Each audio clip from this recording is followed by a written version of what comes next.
Member of Parliament Rajiv Bhattacharjee visited Maharajganj Bazar in Agartala today to raise awareness about the new simplified goods and service tax slabs which came into effect across the country on Monday 22nd September. The new GST structure, which aims to simplify the tax regime and reduce the burden on common citizens, has reduced the cost of essential goods including life-saving medicines and other daily necessities. The government has replaced the old multi-slab system with a two-tier structure of 5% and 18%, while also introducing a 40% rate for luxury and scenic goods. Speaking to the media, Bhattacharya detailed the purpose of his visit, stating that the initiative was aimed at educating the public and the business community. He highlighted that Prime Minister Narendra Modi's government has given a transformative gift to the nation ahead of the festive season, which will directly benefit every household. আপনারা জানেন যে গতকালকে 22 September থেকে আমাদের দেশের যশস্বী প্রধানমন্ত্রী নরেন্দ্র মোদীজি আমাদেরকে ভারতবাসীকে একটা উপহার দিয়েছেন। উপহারটা এরকম, আমরা সবাই জানি যে 2017তে আমাদের জিএসটি কাউন্সিল গঠিত হয়, জিএসটি হয়েছিল এবং সেই সময় 17টি স্ল্যাব সেই সময় ছিল। তো অনেকগুলি স্ল্যাব ছিল,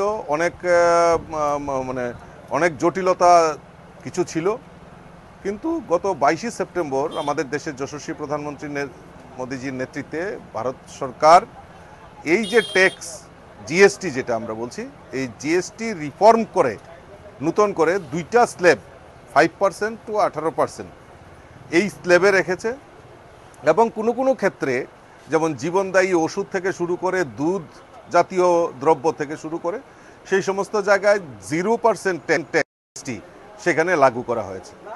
তো আমরা আজকে সেই যে আমাদের ঐতিহাসিক সিদ্ধান্ত আমাদের দেশের যশস্বী প্রধানমন্ত্রী নিয়েছেন, তাতে আমাদের ব্যবসায়ী মহল তাদেরকে অ্যাওয়ারনেস করা এবং তাদের সঙ্গে আলাপ আলোচনা করা, তারা কীরকমভাবে সেইটাকে গ্রহণ করছেন এবং আমজনতা যারা মানুষ তারা কীরকমভাবে সেটা নিচ্ছেন, সেই ব্যাপারে আমরা প্রচার প্রসার করার জন্য আমাদের কেন্দ্রীয় নেতৃত্ব আমাদেরকে নির্দেশ দিয়েছে। সেই কারণে আমরা সবাই সমস্ত জায়গায় আমরা যে ঘরে ঘরে যাওয়া, মানুষের সঙ্গে সম্পর্ক করা, সেই জিএসটি সম্পর্কে অ্যাওয়ারনেস করা এবং মানুষের প্রতিক্রিয়া সেগুলি আমরা লিপিবদ্ধ করা এবং সেখানে সময় মতো আমরা কেন্দ্রীয় সরকারের কাছে প্রস্তুত করা, তার জন্যই এই প্রচার প্রসারের অভিযানে আমরা নেমেছি। আর তৎসঙ্গে মোদিজি আরেকটা জিনিস বলেছেন যে আমাদের হর ঘর স্বদেশী, অর্থাৎ আমাদের যে দেশীয় প্রোডাক্ট, আমাদের দেশের পরিশ্রম দ্বারা যে প্রোডাক্ট তৈরি হচ্ছে, সেই প্রোডাক্টগুলি আমরা যাতে হর ঘর স্বদেশী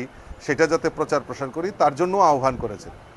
ইতিমধ্যে আমি যখন বাজারে এসছি, বিভিন্ন জায়গায় আমি দেখছি যে দেশীয় প্রস্তুত মেক ইন ইন্ডিয়া সেই প্রোডাক্ট এখন অলরেডি মার্কেটে চলে এসছে এবং ওনারা আনন্দের সঙ্গে ওনারা উল্লেখ করছেন যে আমরা গর্ববোধ করি যে ইন্ডিয়ান প্রোডাক্ট, অর্থাৎ আমাদের দেশীয় প্রযুক্তিতে এবং দেশের মেহনতি মানুষ যারা তৈরি করছেন, ঘাম ঝরাচ্ছেন, তাদের প্রোডাক্ট বাজারে এসছে। কিছুক্ষণ আগে আমরা জানি যে উৎসবের মৌসুম আমরা পরিলক্ষিত করছি। এই উৎসবের মৌসুমে আমরা আমাদের যারা ছোট ছোট বাচ্চা ছেলেমেয়েরা আছে তাদের খেলনা সবচেয়ে বেশি তাদের বেশি আবদার থাকে। তো এই খেলনার একটা যেখানে খেলনা বিক্রি হচ্ছে সেখানে আমিও দেখলাম, আর সেখানে দেখলাম যে made in India, make in India, এই স্লোগানটা এই খেলনার মধ্যে প্রস্তুত করা হয়েছে। অর্থাৎ এই যে দেশীয় জিনিসগুলা যে স্বর্গর স্বদেশী, সেটা সেই স্বপ্ন সাকারের দিকে আমাদের ভারতবর্ষ এগিয়ে যাচ্ছে এবং দেখলাম যে কোয়ালিটি অনেক বেটার। আমরা আগে কি করতাম, বাচ্চাদেরকে খেলনা প্রেজেন্ট করলে আগে এটা আইডেন্টিফাই করতো যে এটা চাইনিজ খেলনা, চাইনিজ খেলনা মানে ইউজ অ্যান্ড থ্রো, ফেলে দিতে হবে। কিন্তু আমাদের দেশীয় প্রোডাক্ট, তার প্রতি যে একটা আবেগ, সেটা আমি আজকে অনুভব করতে পেরেছি এবং যারা আমাদের ব্যবসায়ী মহল রয়েছেন তাদের কাছেও অনুরোধ থাকবে যে আমাদের দেশীয় প্রোডাক্ট বেশি করে মানুষের কাছে তুলে ধরা, এটা আমাদের মূল লক্ষ্য। সেই লক্ষ্য নিয়ে আমরা কাজ করি। Accompanying MP Bhattacharya were BJP Sadar District City Committee President Asif Bhattacharya, State BJP Media in charge Sunit Sarkar and other party officials. Reporter Pranav from Agartala, Chani Khorang.